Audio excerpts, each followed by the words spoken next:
You consume something every day, certain it's doing your body good, but the truth is, it might not be helping at all. 42 drink myths that sound like obvious facts, but have little to no evidence behind them. Let's begin. 1. Coffee dehydrates you. That's the warning stamped onto every morning cup like a tiny guilt trip nobody ordered. Health influencers talk about your coffee like it's a miniature desert generator, slowly draining your body of water and forcing you to chase every sip with another glass just to recover. But here's what actually happened.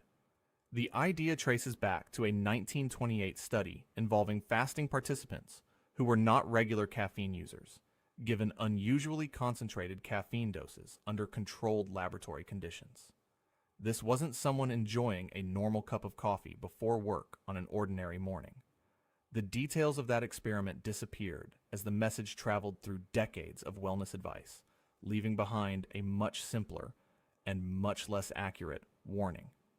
A 2014 study published in PLOS One found no meaningful difference in hydration levels between habitual coffee drinkers and people consuming the same amount of fluid from water.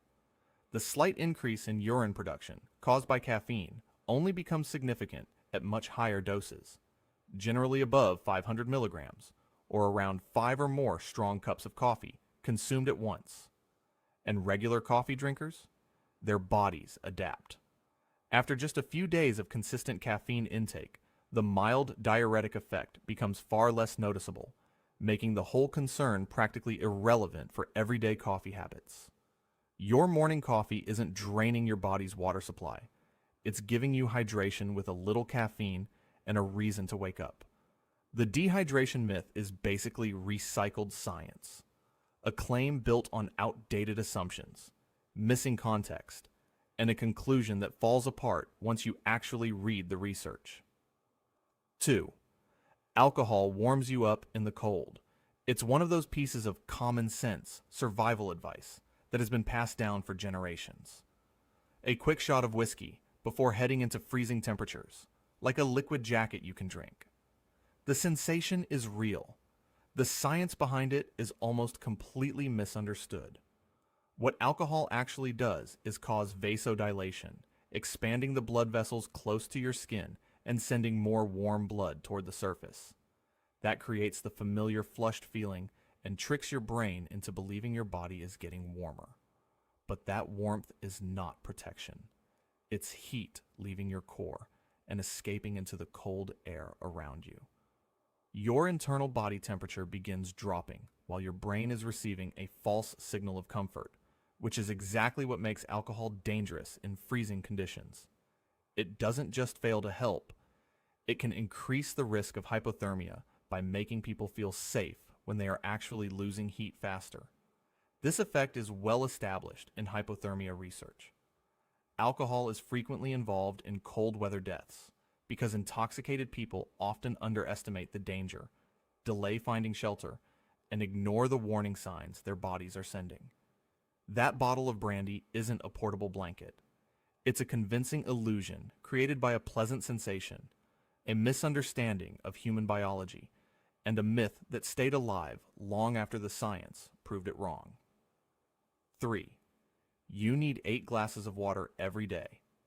8 8-ounce glasses, no exceptions, measured and monitored with the dedication of someone convinced their body is keeping a hydration scoreboard.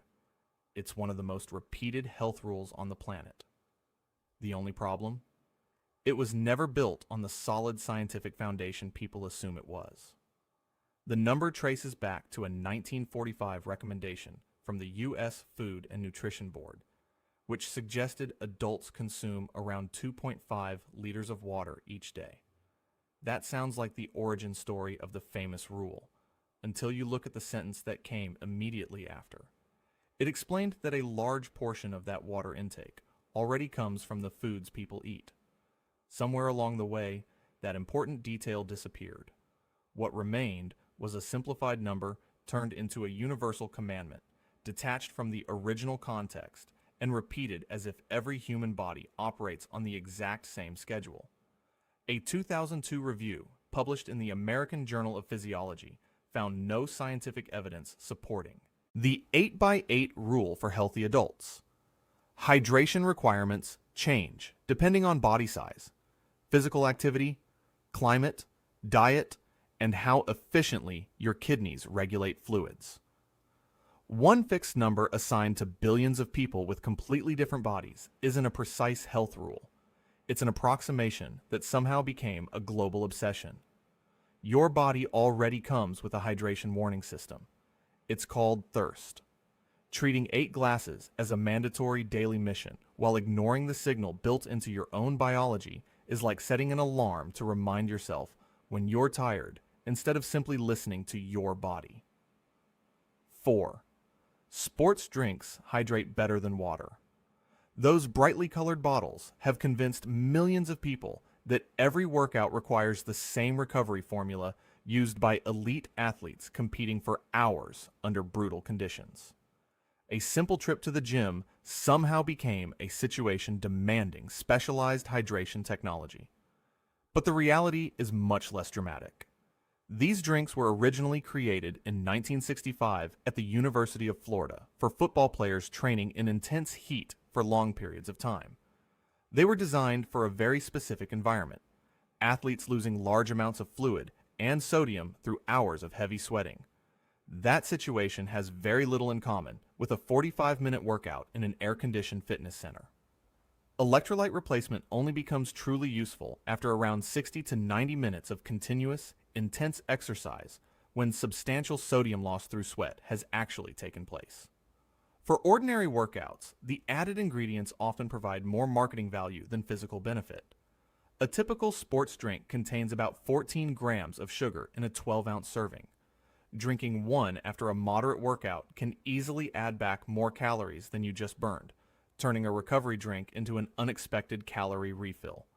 A review published in the British Medical Journal found that many performance claims made by sports drink companies were either unsupported by strong evidence or relied heavily on industry-funded research with questionable methods. For most people, during most workouts, water does exactly what it has always done: replace lost fluids. The sports drink is an incredibly successful product. It just happens to be designed for a problem that the majority of people drinking it never actually experience. 5. Fresh squeezed juice is a health drink. Pure, natural, untouched, and basically a vitamin supplement hiding inside a glass. That's the image juice has built for itself. But what juice really is? It's fruit after a very specific transformation.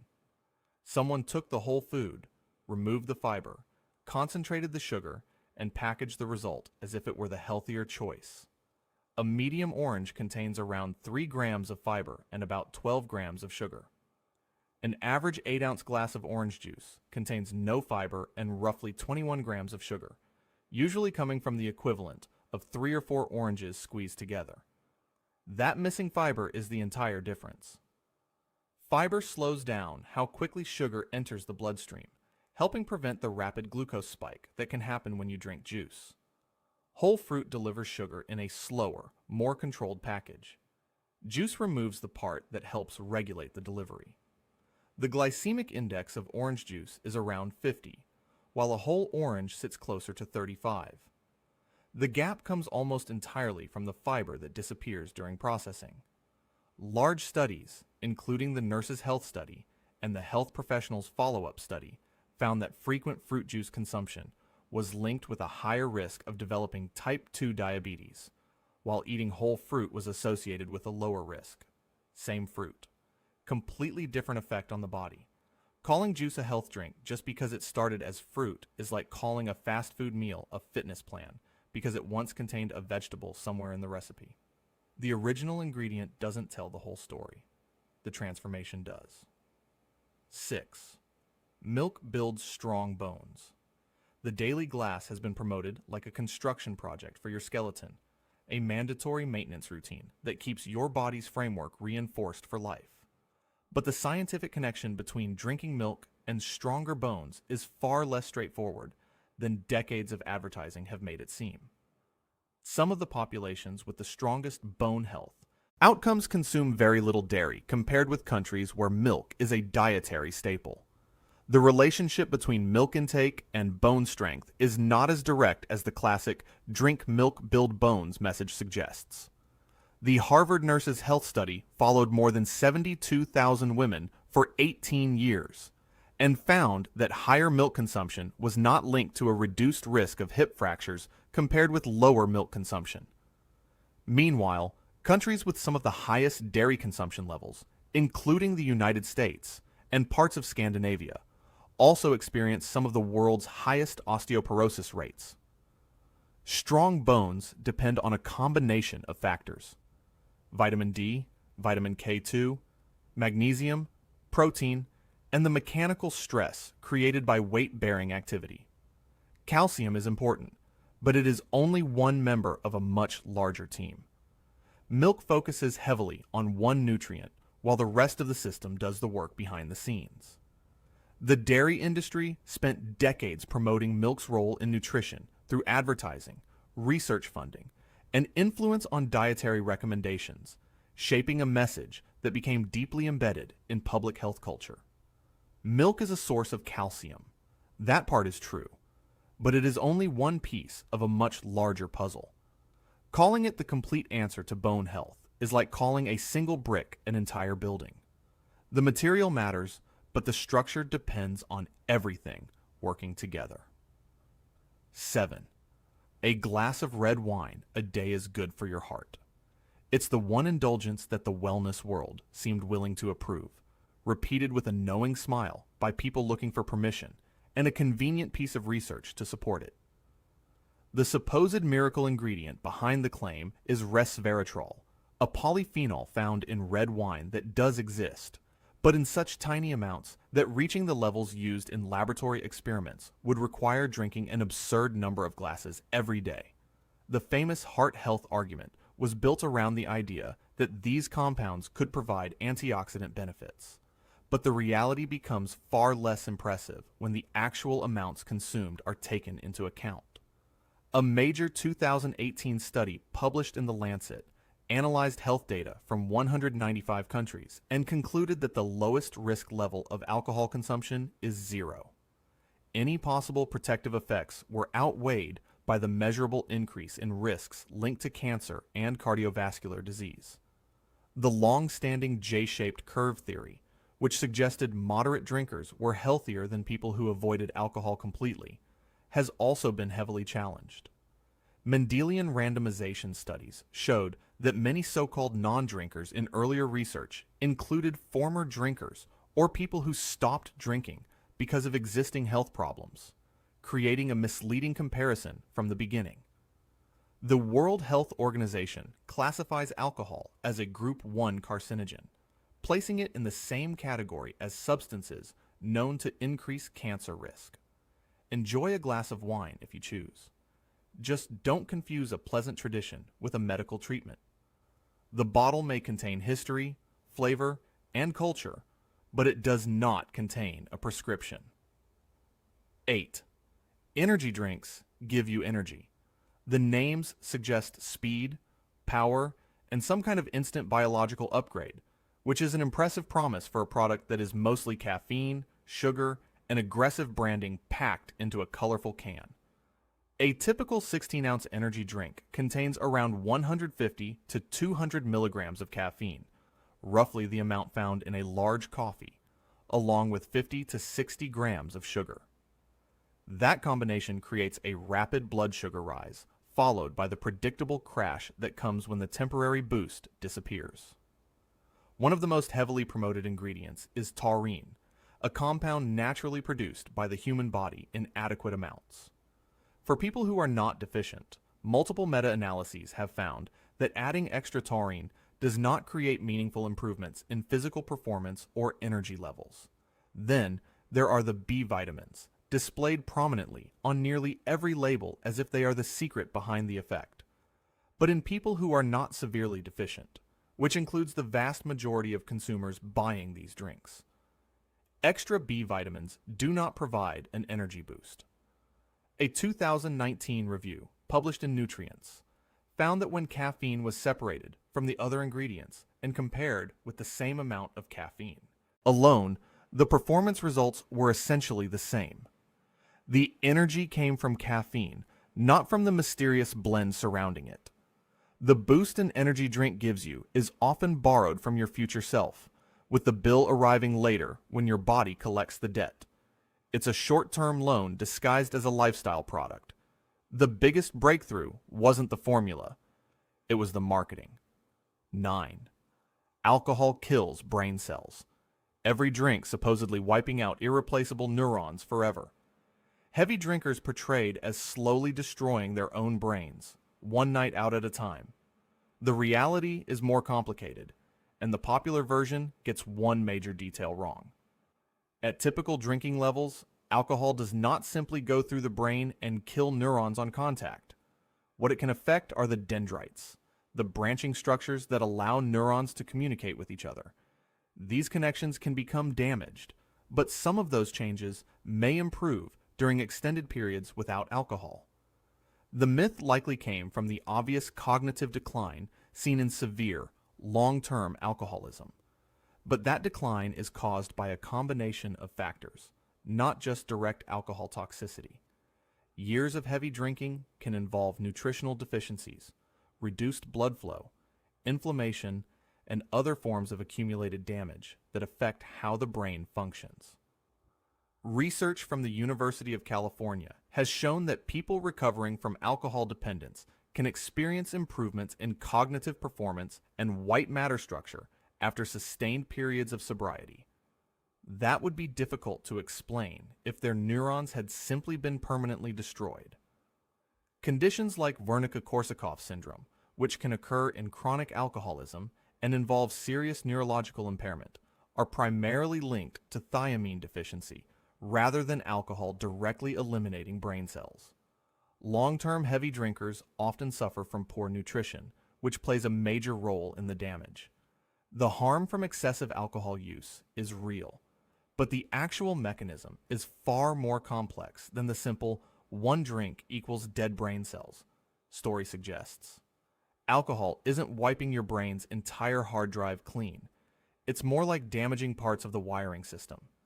Serious, worth understanding, and worth preventing, but not the instant neurological destruction the myth makes it sound like.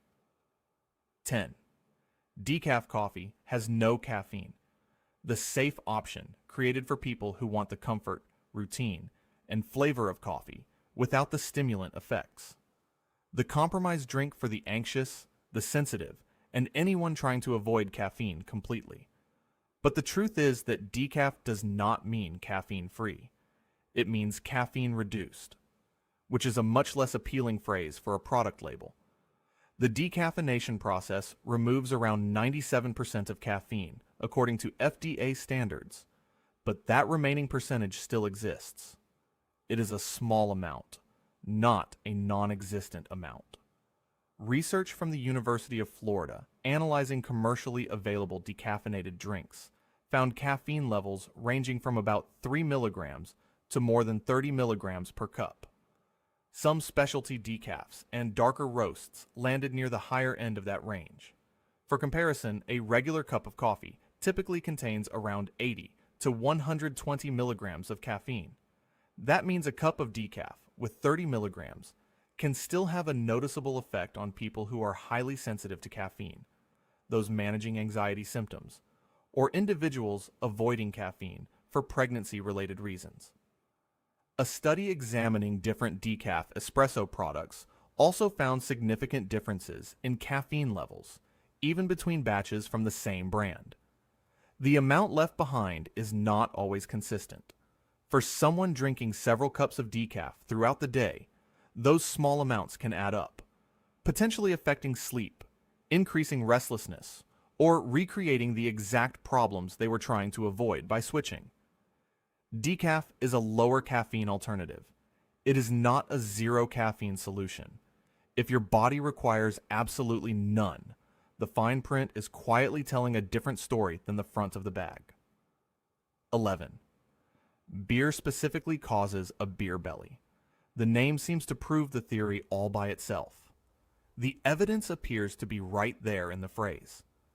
Beer goes in, stomach expands, and the connection feels too obvious to question. But the biology behind abdominal fat is far less specific than the nickname suggests. Belly fat accumulation is primarily driven by an overall calorie surplus, combined with factors like hormone changes, stress, and disrupted sleep. Alcohol can contribute to that equation, but beer does not have a unique ability to send calories directly to your waistline compared with other sources of excess energy. Alcohol contains about 7 calories per gram, making it a calorie-dense substance. But those calories do not come with a built-in GPS system, directing them specifically toward the stomach. The real drivers of visceral fat include consuming more calories than the body needs, increased cortisol from poor sleep and stress, and reduced fat burning while the liver prioritizes processing alcohol. Research published in the European Journal of Clinical Nutrition found that moderate drinkers who maintained overall calorie balance did not show greater abdominal fat accumulation compared with non-drinkers. And when people consume excess calories, wine drinkers, beer drinkers, and spirit drinkers can all experience similar increases in body fat. The reason beer gets blamed so often is partly because it is usually consumed in larger quantities and commonly paired with calorie-heavy foods that quietly push daily intake higher. Beer does not create the belly. Excess calories create the belly. Beer just shows up at the construction site so frequently that it ended up getting its name on the building. That's a cultural association, not a special metabolic effect. 12. Coffee stunts your growth. Children have been kept away from coffee for generations under the authority of parents and grandparents who repeated the warning with absolute certainty, often with the kind of confidence that comes from never needing to verify whether the claim was actually true. But there is no strong scientific evidence showing that coffee or caffeine prevents children from growing taller. Height is controlled primarily by genetics and overall nutrition, especially getting enough calories, protein, and essential nutrients during development.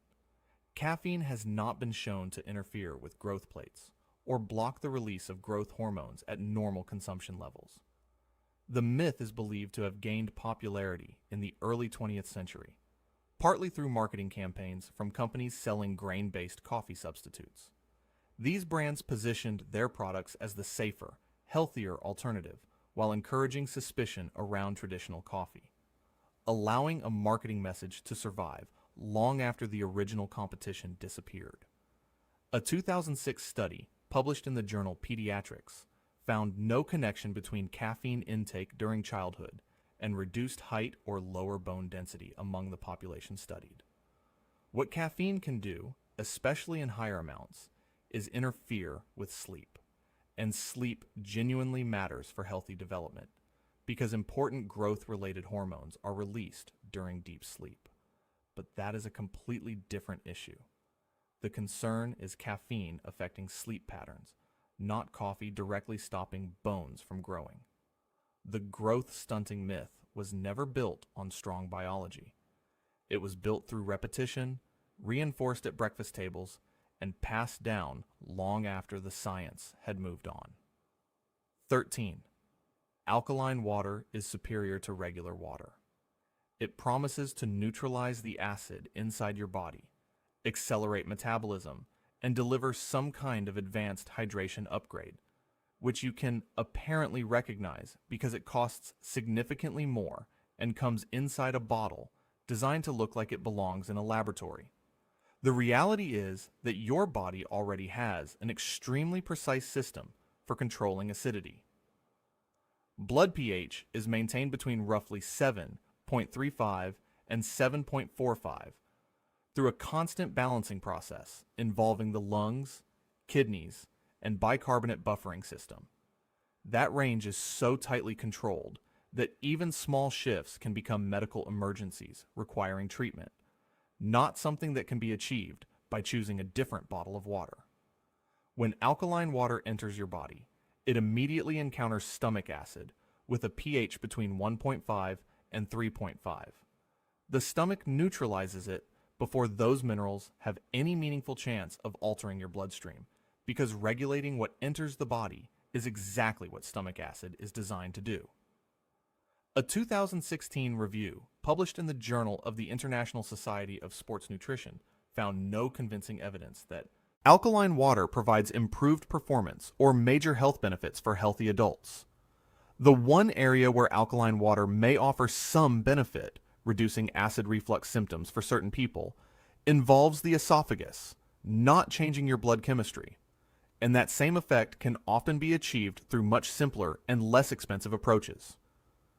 Trying to change your body's internal chemistry with alkaline water is like adding a single drop of food coloring to a swimming pool and expecting the entire pool to transform. Your body's natural buffering systems notice the change, correct it, and move on before you even finish the bottle. 14. Vitamin C drinks cure or prevent colds.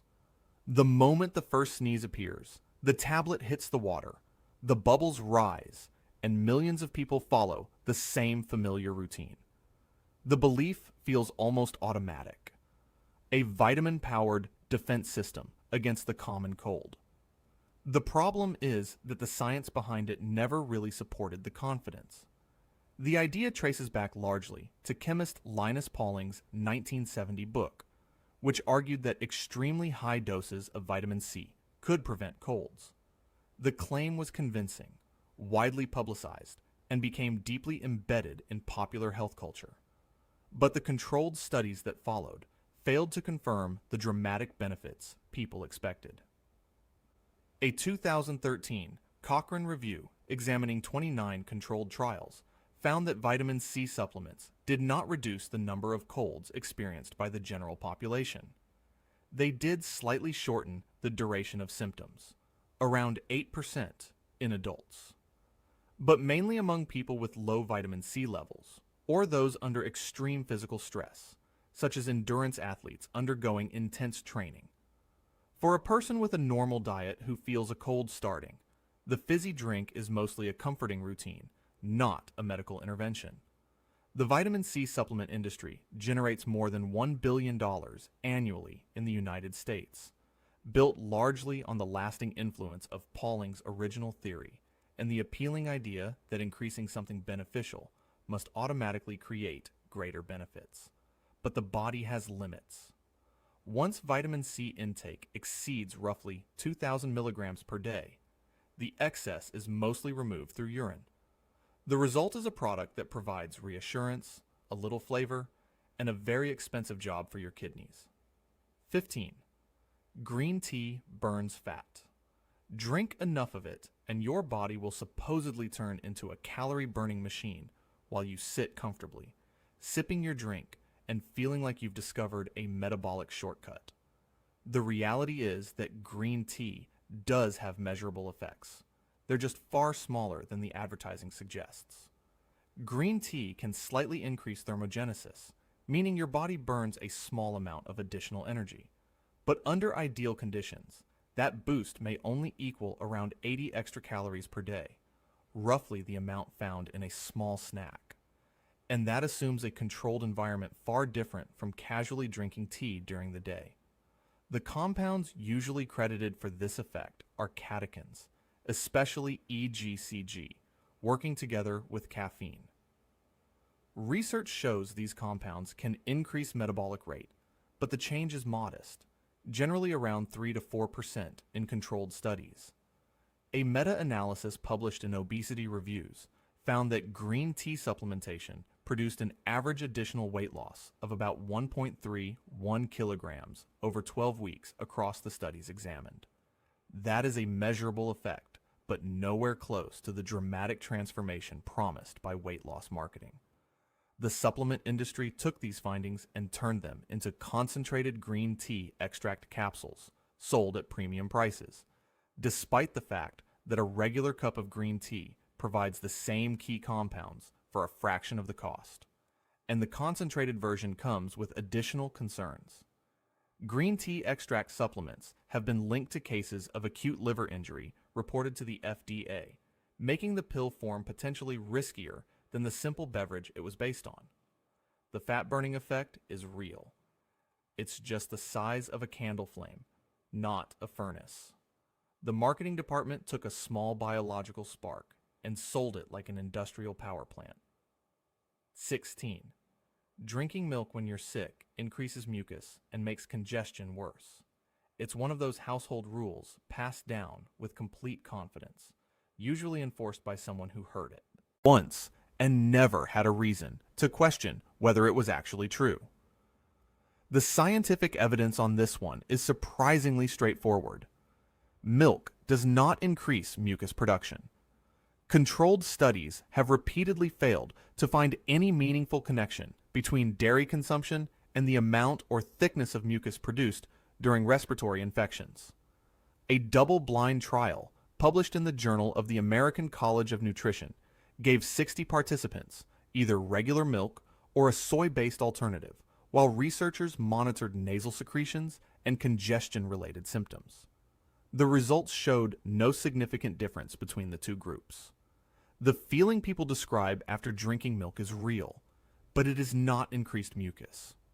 Milk proteins can temporarily mix with saliva, creating a thicker coating sensation in the mouth and throat. That effect disappears within minutes and has nothing to do with the body producing more congestion. The belief itself has a remarkably long history. It appears in medical writings dating back to the 12th century from physician Moses Maimonides, making it one of the oldest food myths still circulating today and giving it centuries of credibility it never actually earned. A 1990 study following 169 people throughout cold and flu season also found no relationship between dairy intake and respiratory mucus symptoms. For generations, people have been avoiding milk, cheese, and other dairy products while sick because of a story that was already wrong before modern medicine, and even before the printing press had a chance to spread it. 17. Coconut water is the ultimate sports hydrator. It's marketed as nature's perfect electrolyte drink, a beautifully balanced recovery formula, almost as if your bloodstream itself was trying to become a coconut someday. The branding suggests a natural replacement for everything your body loses during intense exercise. The actual chemistry is far less impressive. Coconut water does contain potassium in meaningful amounts, but it contains only around 45 milligrams of sodium per cup, while human sweat can contain roughly 900 milligrams of sodium per liter. The difference between what coconut water provides and what your body loses during heavy sweating is not a minor detail. It is the entire problem. During serious exercise, sodium is usually the electrolyte that matters most for replacing fluid losses. Potassium depletion is rarely the main obstacle during normal athletic hydration. Coconut water delivers plenty of potassium, but falls short on the mineral your body is losing in the greatest amounts. A 2012 study published in the Journal of the International Society of Sports Nutrition found that coconut water performed similarly to a carbohydrate electrolyte drink for mild rehydration.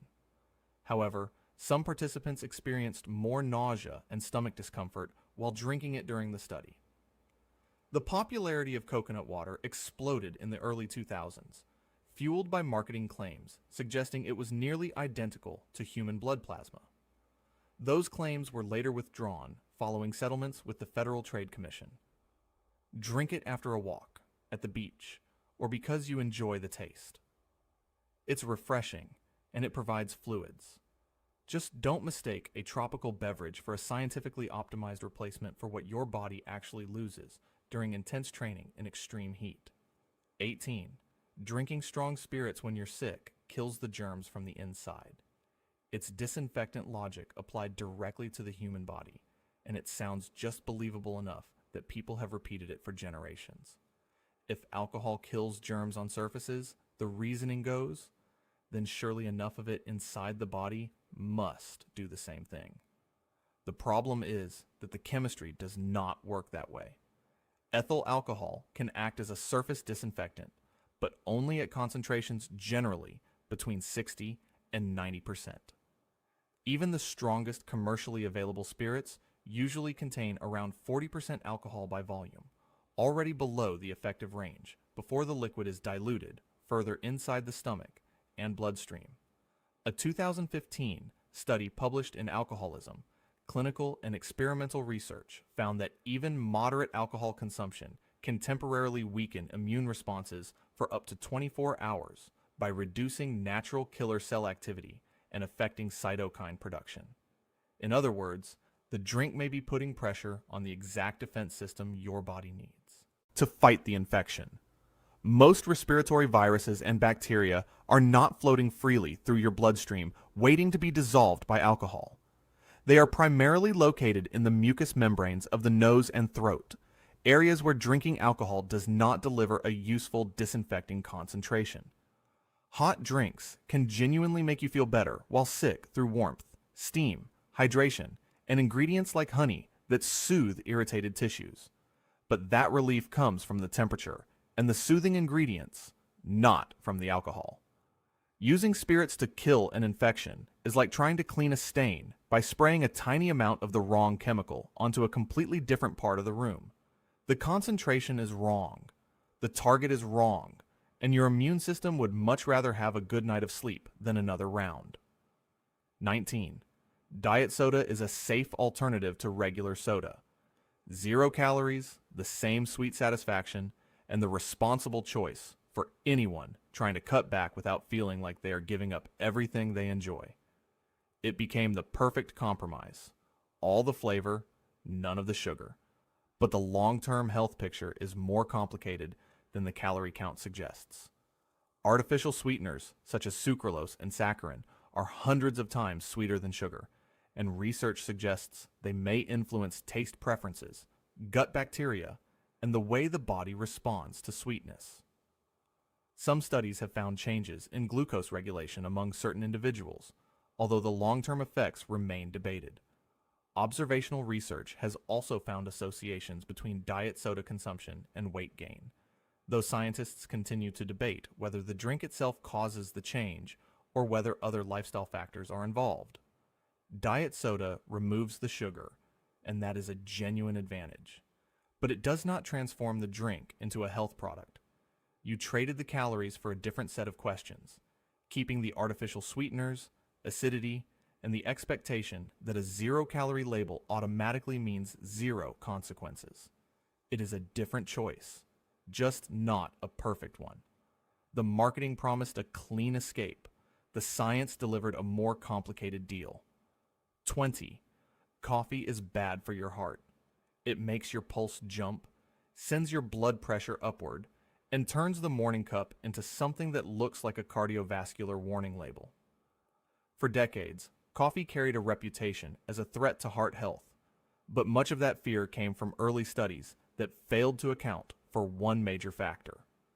Coffee drinkers were also far more likely to smoke. The heart damage being measured was often caused by cigarettes, not the coffee itself. Once researchers separated those two behaviors, the picture changed completely. A 2021 meta-analysis in the European Journal of Preventive Cardiology, analyzing data from over 1.2 million people, found that drinking 2 to 3 cups of coffee daily was associated with a lower risk of cardiovascular disease compared with drinking none. Coffee can temporarily raise blood pressure in people who are not used to caffeine, but regular drinkers quickly build tolerance and show no lasting increase. Coffee spent decades being blamed for damage that belonged to another habit. The science finally separated the two. After 50 years of suspicion, coffee is still waiting for the apology it deserves. 21. Tonic water prevents muscle cramps. The logic seems airtight. Quinine prevents cramps. Tonic water contains quinine.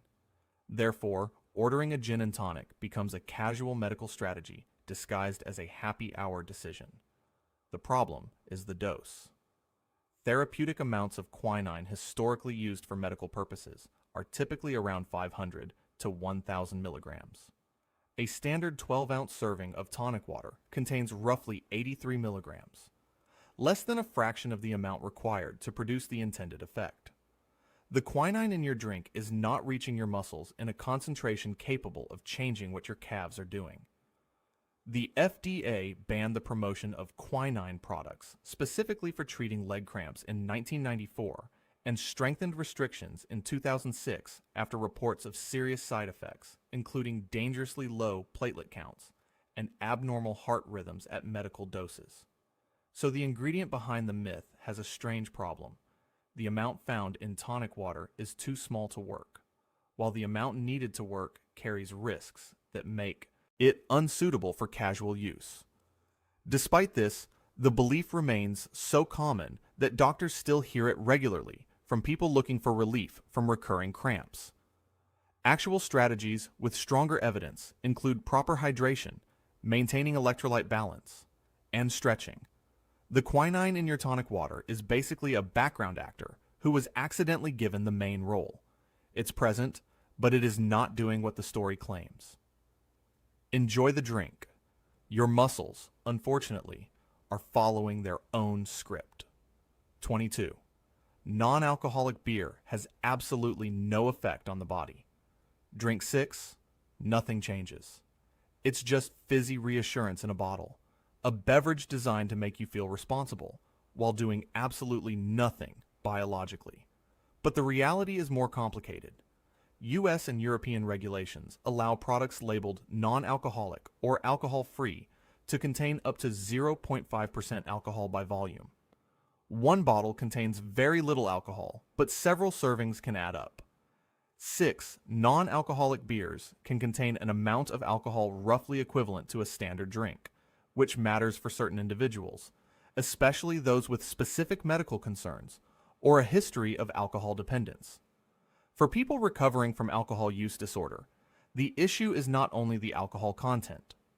Research published in Drug and Alcohol Dependence found that non-alcoholic beer could trigger alcohol cravings because of the familiar taste, smell, and drinking ritual associated with regular beer. Brain imaging studies have also shown that alcohol-related reward pathways can activate in response to these familiar cues among some recovering individuals, suggesting that the psychological trigger can exist even when the alcohol dose is extremely low. Some non-alcoholic beers may also contain compounds from hops that have mild calming effects, creating additional biological interactions beyond simply providing a flavored liquid. The 0.5% number sounds harmless because, by itself, it usually is. The bigger concern is everything attached to that number: the memories, the habits, the sensory signals, and the associations that are not neutral for everyone. Non-alcoholic beer can be a useful alternative for many people. But for some, it is not just a drink without alcohol. It is a familiar trigger wearing a safer label. 23. Tea is a calming, naturally low stimulant drink. The gentle beverage chosen by people trying to relax, slow down, and look slightly more responsible while doing it. That image is mostly cultural. The reality is that actual tea is not caffeine-free at all. Every true tea made from the Camellia sinensis plant contains caffeine. Black tea usually contains around 40 to 70 milligrams per cup. Green tea averages roughly 20 to 45 milligrams. White tea generally falls between 15 and 30 milligrams. Matcha, the concentrated powdered form of green tea, can reach 70 milligrams or more per serving, with some preparations approaching the caffeine levels found in a regular cup of coffee. The relaxed feeling associated with tea comes largely from L-theanine, an amino acid that influences brain activity, promoting alpha waves and creating a smoother sensation when combined with caffeine. But it does not remove the stimulant. It simply changes the way the caffeine feels. The teas people usually imagine as completely calming and caffeine-free are actually herbal infusions. They are not technically tea at all. They are made from herbs, flowers, roots, or fruits, and contain no Camellia sinensis leaves, which means they naturally contain no caffeine. A study published in the Journal of Analytical Toxicology found significant differences in caffeine levels between teas, even within the same category, depending on factors like brewing time, water temperature, and the quality of the leaves. Real tea is a caffeinated beverage with a calmer reputation. The truly caffeine-free drinks are herbal infusions, similar shelf, Similar ritual, completely different plant, and a very different effect in the cup. 24. Drinking collagen supplements rebuilds your skin from the inside. The promise is almost too perfect. Drink a beauty formula, replace what aging has taken, and restore youthful skin from within. It's the luxury beverage category of the wellness industry, packaged with scientific vocabulary, elegant bottles, and the confidence of a medical breakthrough. But collagen is simply a protein. When you consume collagen, your digestive system breaks it down into amino acids and smaller peptides, the same basic materials produced from many other protein sources. Those components enter the body's general amino acid supply, where they are used wherever the body decides they are needed. Your body does not receive a collagen drink with an instruction label saying, "Send directly to facial skin." It receives raw materials with no specific destination attached. Some clinical studies have found that hydrolyzed collagen supplements may produce modest improvements in skin elasticity and hydration. However, many of these studies involve small sample sizes, industry funding, and measurements of biological markers rather than dramatic visible changes in real-world aging. The body already creates its own collagen using amino acids, vitamin C, and other nutrients. Collagen supplements simply provide extra building blocks for a process your body already controls and prioritizes according to its own needs. Those same amino acids can come from ordinary protein sources like eggs, fish, chicken, dairy, or legumes, often at a much lower cost than a branded beauty drink. Using collagen supplements for targeted skin repair is like delivering a truckload of bricks to a city and expecting them to automatically rebuild your exact house. The materials arrive. The construction decisions belong entirely to the body. 25. Warm lemon water every morning detoxifies your liver and prepares your entire body for the day. Wellness culture has turned this simple drink into a daily ceremony, complete with precise timing rules and the suggestion that skipping it means your body is somehow falling behind. The reality is that your liver does not wait for a morning signal to begin working. It is constantly filtering, processing, and transforming compounds around the clock, including while you sleep. There is no startup button hidden inside the liver that activates when lemon touches warm water.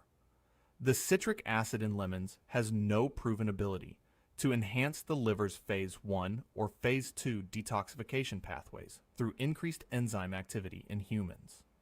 The idea that a drink can flush toxins from the body is a misunderstanding of how detoxification actually works.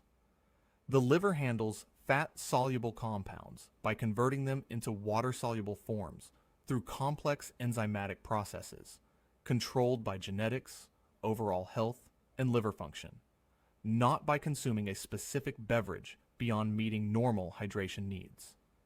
What lemon water does have is a real, measurable benefit.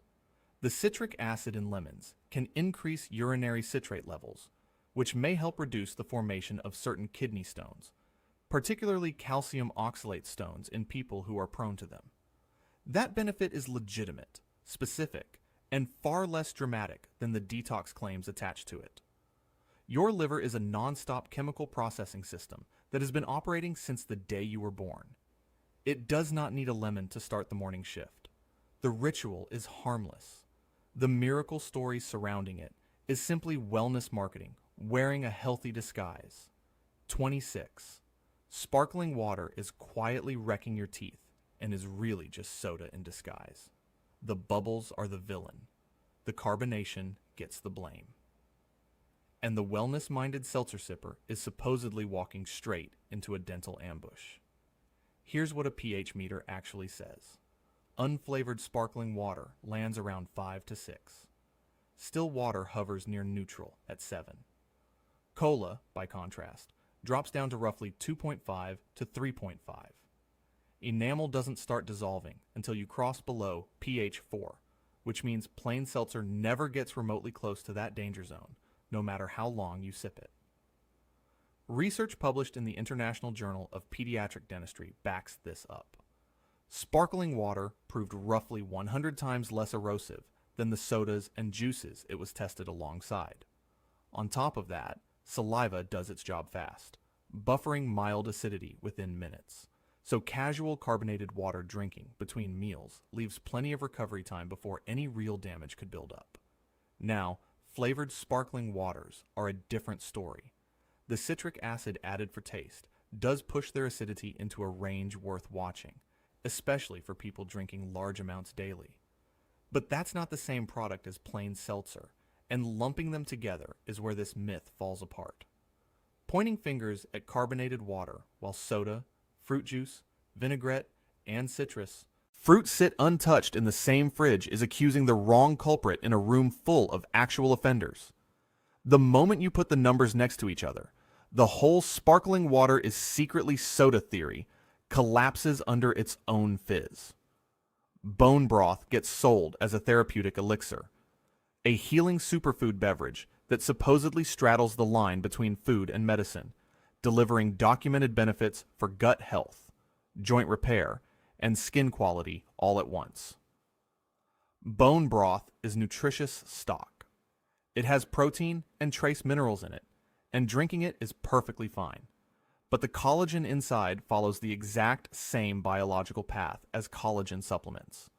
Broken down into amino acids and peptides during digestion, scattered into the body's general amino acid pool, with no way to show up intact at your gut lining or your joint cartilage as collagen. The gut healing pitch leans on glutamine, an amino acid in broth that genuinely does support intestinal cell function at the right concentrations. The catch is that eggs, beef, dairy, and plenty of other everyday foods deliver comparable or higher amounts of glutamine, minus the premium price tag and the medicinal marketing. Research published in Food and Nutrition Research found that homemade bone broth often supplied less than 5% of the daily recommended calcium per serving, far below what the mineral density claims on packaging imply. Then there's the lead issue. A small study detected measurable lead levels in bone broths made from conventionally raised animal bones, which makes sense given that lead accumulates in bone tissue over an animal's lifetime. Bone broth works great in a stew. It makes a genuinely good soup base.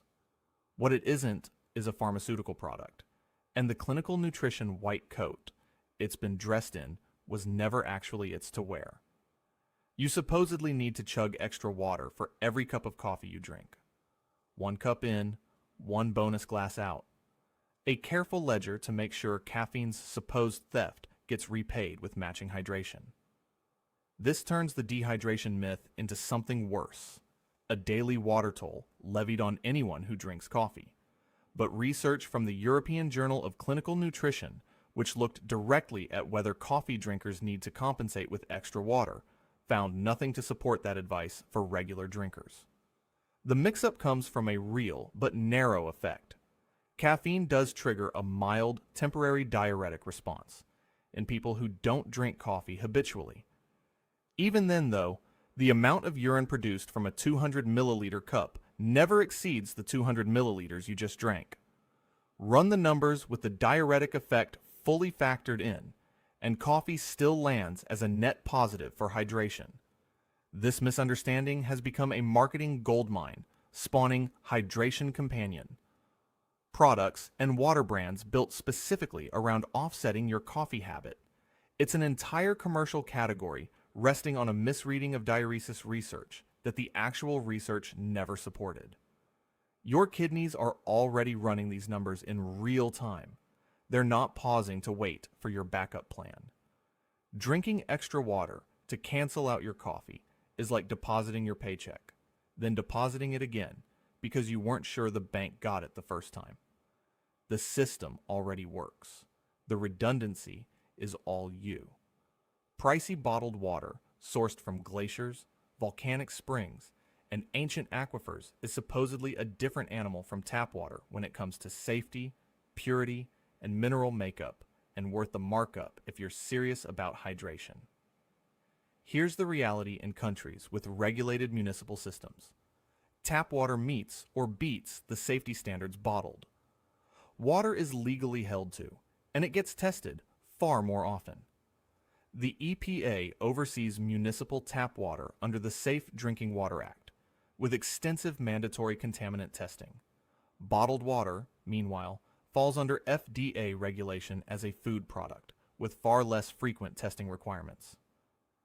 A 1999 Natural Resources Defense Council investigation tested 103 bottled water brands and found that a third of them contained contaminants, arsenic, bacteria, or synthetic organic compounds, exceeding applicable state health guidelines. Blind taste tests tell the same story.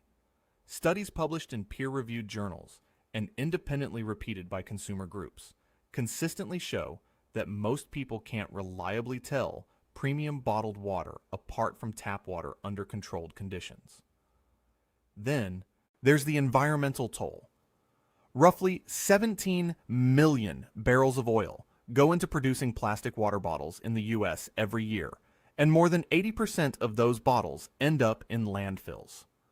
Paying $4 for bottled water in a place with solid municipal infrastructure is really paying for the label, the bottle, and a backstory about a Norwegian mountain. More often than not, what's inside came from a municipal source, too. It just took a longer, more scenic detour through a branding department before it reached your hand. Drinking cold water with meals supposedly wreaks havoc on digestion. It hardens the fats, shocks the stomach, throws off enzyme function, and sets off a chain reaction of digestive chaos that warm water, the civilized choice, would never cause. Your body runs at 37 degrees Celsius. Any cold water you swallow reaches stomach temperature within minutes of landing there, because that's simply what the stomach environment does to everything it receives. Cold fluid gets processed the same way room temperature fluid does, converted to body temperature almost instantly. Dietary fats solidify at temperatures well below what your fridge produces, and the stomach's steady warmth melts any briefly cooled fat long before it could become a digestive obstacle. This idea shows up frequently in traditional Chinese medicine frameworks and certain wellness circles, but it has no support in gastroenterological research. What genuinely can happen is that large volumes of any liquid consumed with a meal may slightly dilute digestive enzymes. But that's a volume issue, not a temperature issue, and it takes genuinely excessive fluid intake before it matters physiologically. Your stomach isn't a refrigerator. Pouring cold water into it doesn't freeze your lunch.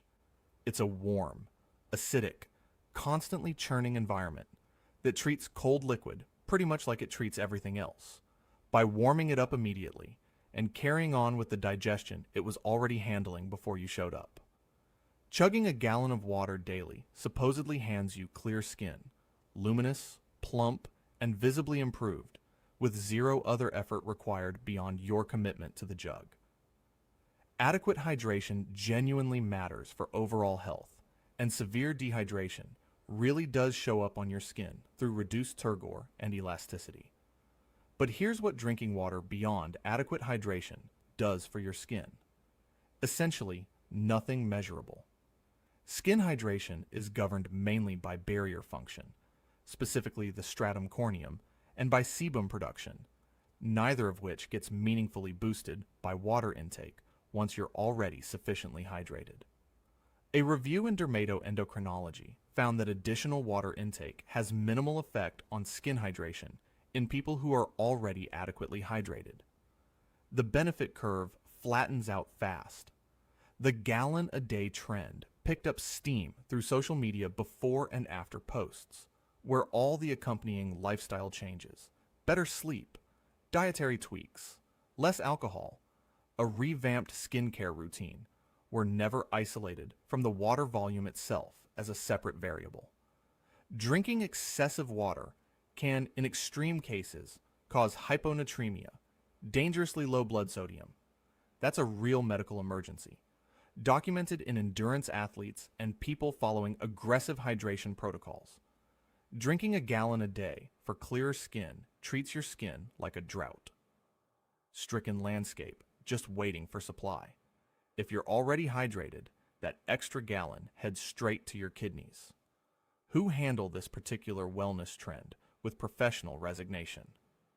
Mixing caffeine and alcohol supposedly creates a uniquely dangerous chemical reaction, with the stimulant masking the depressant in a way that produces some biochemically distinct, extra hazardous state beyond what either substance causes alone.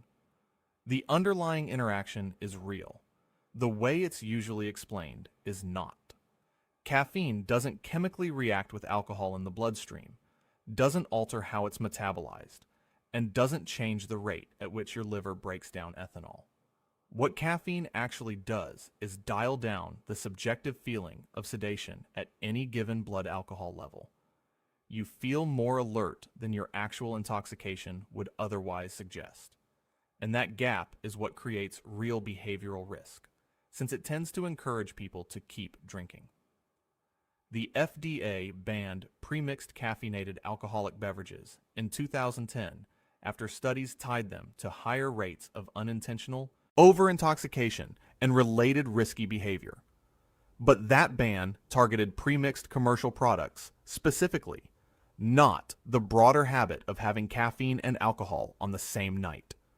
Coffee alongside a drink has been a fixture of European drinking culture for centuries without drawing regulatory scrutiny, since the underlying physiology is identical whether the two arrive premixed or not.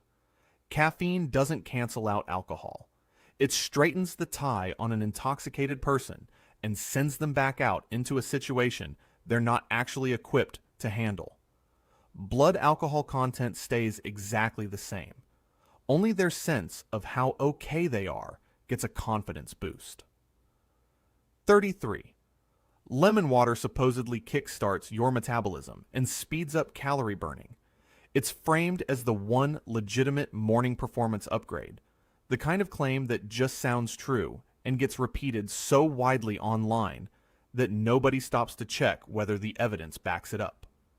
In reality, lemon water has no meaningful effect on metabolic rate. Drinking 500 milliliters of cold water has been shown to temporarily bump metabolic rate by roughly 30% for about 30 to 40 minutes. But that's entirely due to thermogenesis, the energy your body spends warming the water up to body temperature. That effect belongs to the water itself, not the lemon. Squeezing lemon into it adds vitamin C and citric acid, and neither ingredient has any documented thermogenic or metabolism-boosting effect in human studies at the amounts found in half a lemon's worth of juice. Some animal research points to polyphenols in lemon as potential modulators of fat metabolism, but the doses used in those studies and what a person would realistically consume in a glass of water sit in entirely different concentration ranges, making the comparison essentially meaningless. The lemon water metabolism myth survives in wellness spaces, precisely because it produces no detectable physical sensation to confirm or disprove it. Nobody can feel the difference between a 5-calorie metabolic shift and a 0-calorie one over the course of a morning. The water was always doing the work. The lemon just adds flavor, and the people selling the idea are thrilled with how well it's held up. 34. Energy drinks are marketed as delivering an edge through their proprietary blend of specialized ingredients that go well beyond simple caffeine. That's the scientific-sounding story behind the branding, the supposed reason athletes reach for them instead of a plain cup of coffee. A 2019 review in Nutrients isolated caffeine as its own variable and tested it head-to-head against equivalent caffeine doses given without the accompanying proprietary blends found in commercial energy drinks. The performance results came out statistically identical. The blend contributes nothing measurable. Taurine gets top billing in most energy drink marketing, despite the fact that the human body already produces it naturally at concentrations far exceeding what a single can provide. Supplementing it in people who aren't deficient shows no measurable performance benefit across multiple meta-analyses. B vitamins show up on every label with the implication that they're fueling your energy production.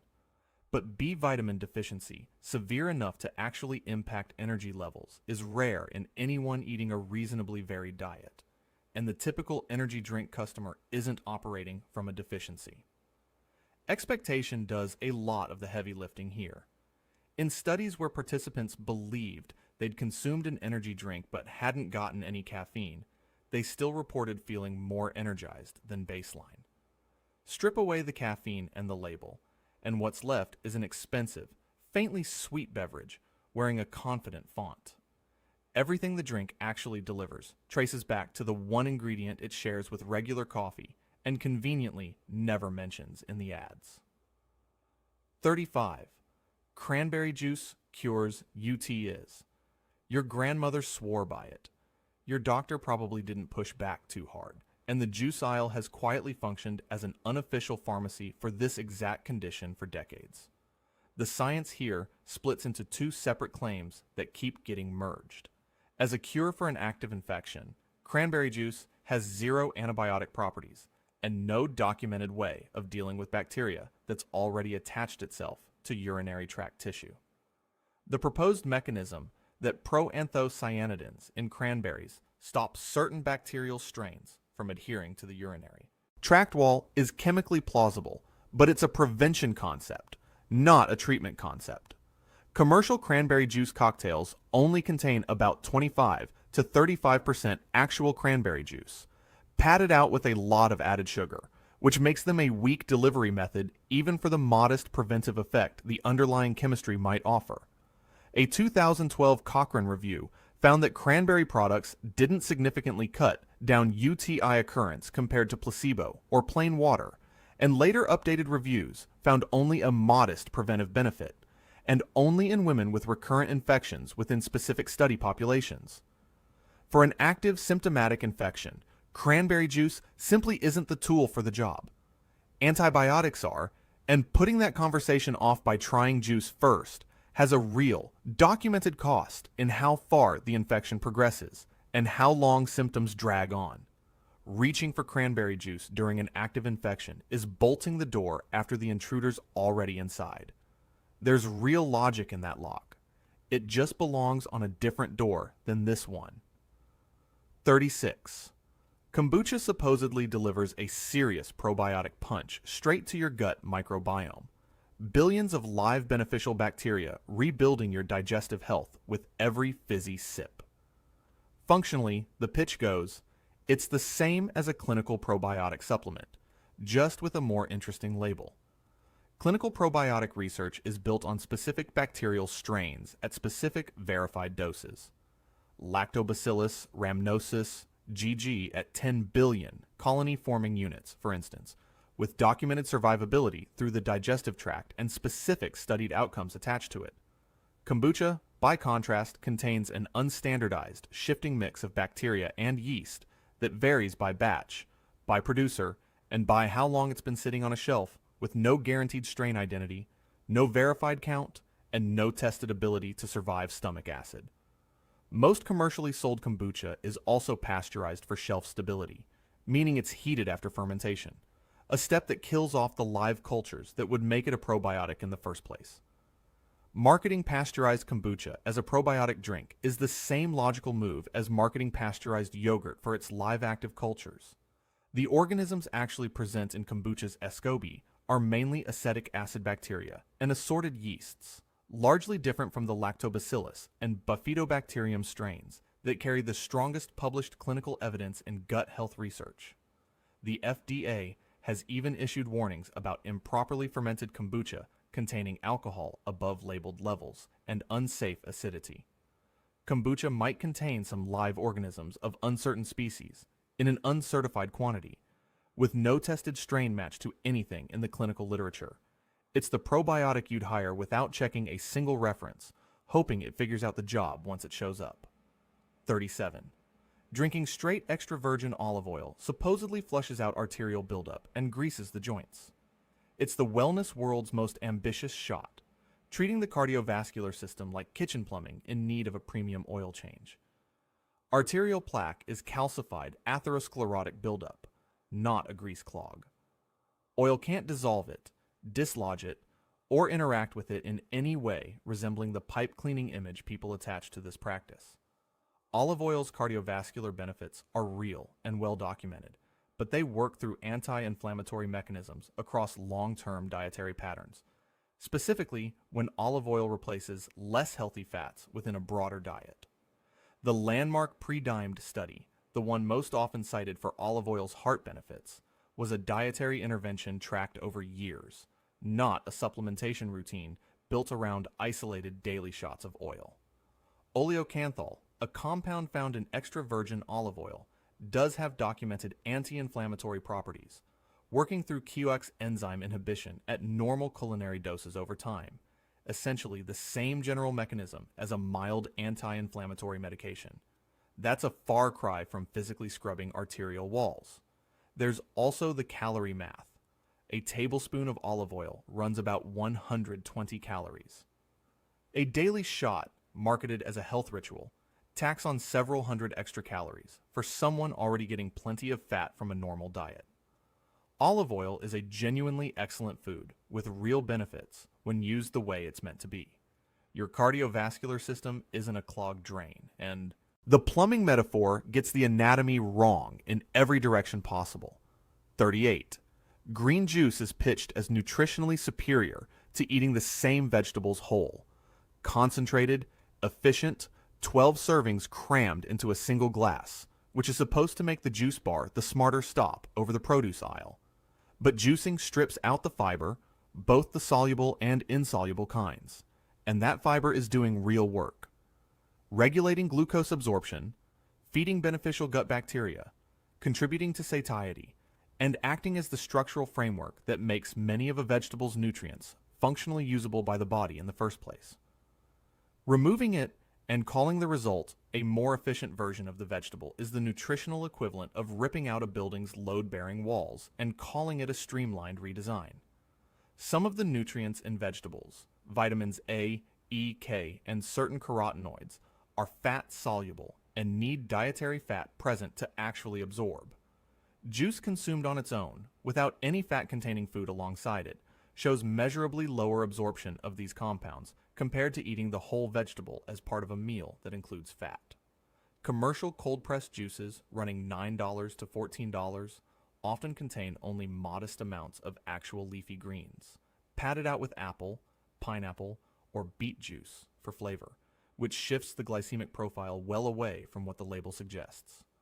Oxalic acid also concentrates heavily in juice made from spinach and kale, a real concern for anyone prone to kidney oxalate stones who's drinking large quantities regularly. Green juice is the vegetable with its most important structural feature stripped out, rebuilt as a liquid, and sold at a markup for looking like effort. It isn't 12 servings. It's one serving with the fiber's forwarding address crossed out. 39.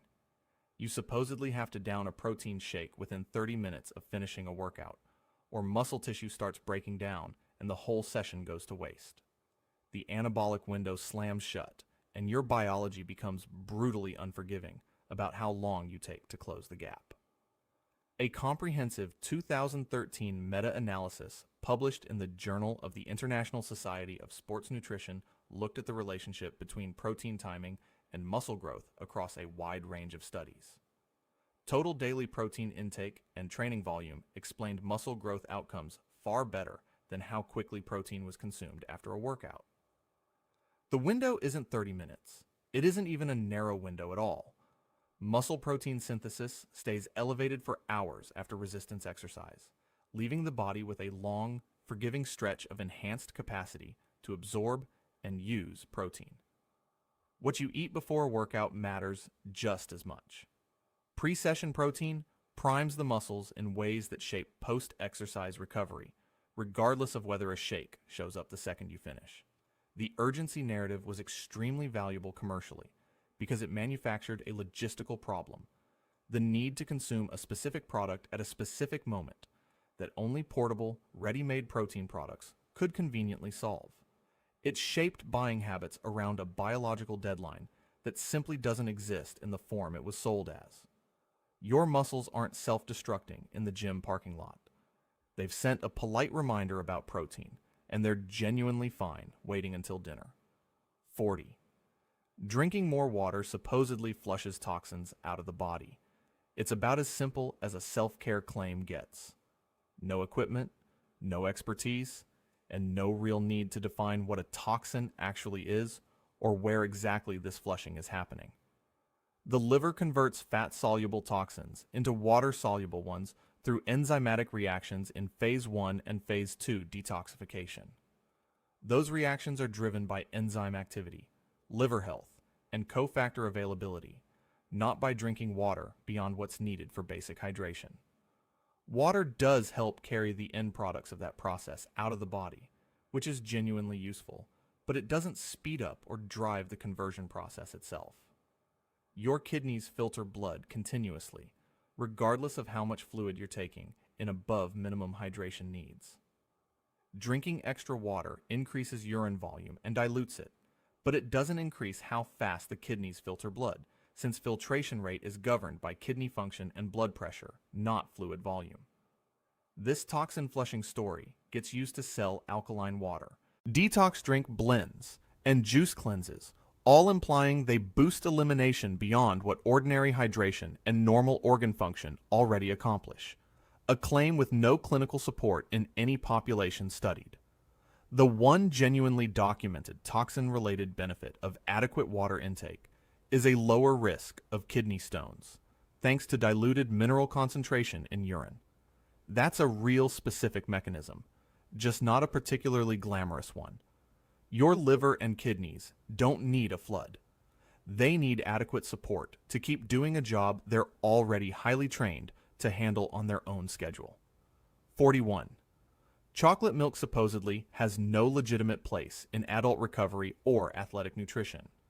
It's a kid's drink, and any adult reaching for it after a workout is either joking around or just hasn't discovered the grown-up products in silver foil packaging yet. The ideal post-exercise recovery drink generally hits a 3-to-1 or 4-to-1 carbohydrate to protein ratio.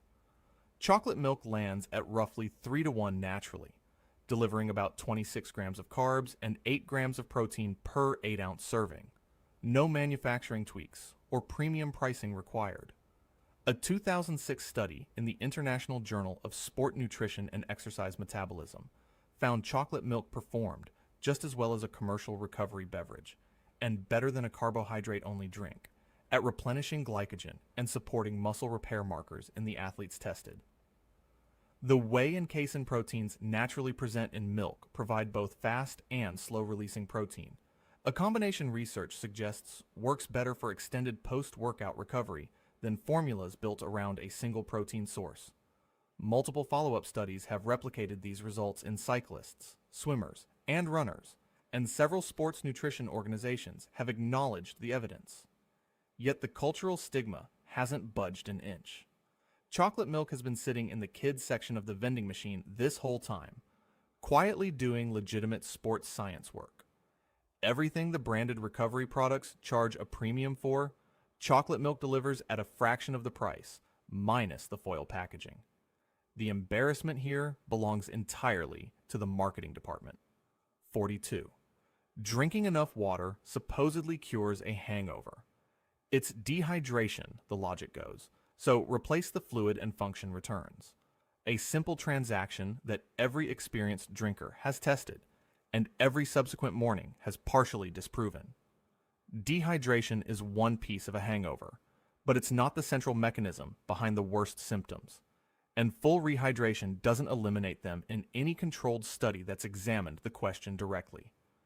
Acetaldehyde, the toxic byproduct created when the liver breaks down ethanol, drives many of the most prominent hangover symptoms: nausea, headache, general malaise, and it gets processed by the liver on its own biochemical timeline, completely independent of how much water you drink. Alcohol suppresses ADH, the anti-diuretic hormone, which causes increased urination and genuine fluid loss. Water fixes that part. It does nothing for the acetaldehyde, which the liver clears on its own schedule, regardless of how hydrated you are. Alcohol also disrupts REM sleep architecture, which is what causes the fatigue and cognitive fog that linger through the day no matter your hydration status. No amount of water restores sleep that's already been chemically disrupted. Research has also found elevated inflammatory markers, including interleukin-6, the morning after heavy drinking, pointing to a systemic inflammatory response that water simply doesn't touch. Water helps with one slice of a hangover, the way opening a window helps with one slice of a structural problem. The chemistry your liver is working through at 7 a.m. runs on its own clock. It finishes when it finishes. If you want to see more, click the video on screen. Thanks for watching. If you found this helpful, drop a like, subscribe for more, share it with someone who needs to hear it, and let me know in the comments which one of these surprised you the most.